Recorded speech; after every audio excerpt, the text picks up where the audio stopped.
What other myths or bad advice do you often hear most people talk about regarding Medicare? It's usually around Medicare Advantage, not so much the supplements. There's massive miseducation around the Medicare Advantages. One is they say that the network is narrow and you can't choose your own doctor and you got to get referrals. Not true. They come in forms of PPOs. Even the HMOs, you can see who you want, when you want, and you don't need referrals. Another myth is it doesn't work out of state. It does. Another myth is you can't travel. It does. It gives you $55,000 worth of travel overseas, and one company even gives $155,000. When you say it gives you $55,000, can you expand on that a little bit? So if I'm in Mexico, in Cabo, and taking a trip, and I end up in the emergency room, and my visit is $2,000, it's going to be covered. You get a budget of money to use. People buy travel insurance for me when they travel, just for that short stint. But with Medicare, I kind of figure out where they're going and kind of figure out what the costs are in that country. Sometimes they don't even need to buy it because Medicare already covers it in supplements and Medicare Advantages. So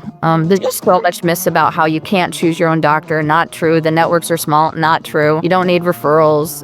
There's just so much. Brokers push Medicare Advantages because they get paid more on them. Not true. In fact, if you saw the recent rulings, some of the rulings came out, there's a bunch of carriers out there, they're paying non-commissionable Medicare Advantages, especially in the veterans world. And I still recommend them because I believe in karma dollars. So I do what's best for the client. You can never have too much karma dollars, in my opinion. For the audience who's watching this, because they hear Medicare Advantage, they hear government Medicare, simply and clearly, what are the differences between the insurance companies that sell their, I guess, correct me if I'm wrong, because I'm not a Medicare expert, that's why I have you, Medicare Advantage versus what you can get from the government? You're not really getting it from the government. When you get Medicare, 3 months before you turn 65, you got to go to SSA.gov. It's the Social Security Administration. You got to get A and B, apple and banana. That only covers 80% of your bills and no drugs. Even when you're just on original Medicare, that's what it is. So if you're in the hospital, bill's $100,000, you got to pay $20,000. There's no cap on just basic original Medicare. So you got to buy a supplement. The supplement is still from a private company. United, Blue Cross, Cigna, Humana, whoever. It's a private company you're still buying from to pick up the 20%. The biggest difference with the Medicare supplement versus a Medicare Advantage is the Medicare supplement, the doctors are billing Medicare. And on a Medicare Advantage, they're billing the private carrier. Per federal law,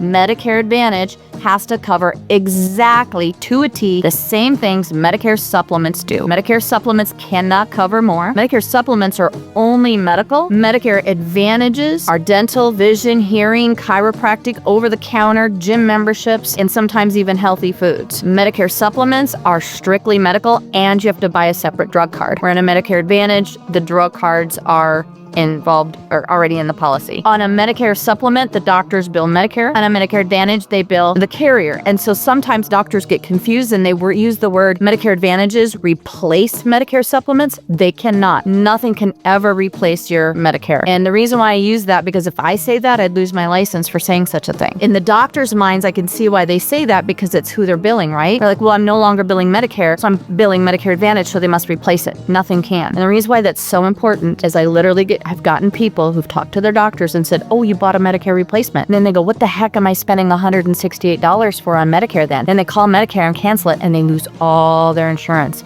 And then fines start coming up, and then they don't have insurance for a year. It's a nightmare. Nothing replaces it. It's just who they're billing. And so what happens in a Medicare supplement, Medicare is passing the baton to the private carrier for them to manage the billing. But Medicare is in the background still approving or not approving the procedures that are happening. So Medicare is never out of the picture. Yeah, your neighbor's not going to be able to explain it like that, folks. Don't listen to your neighbor, listen to Tasha.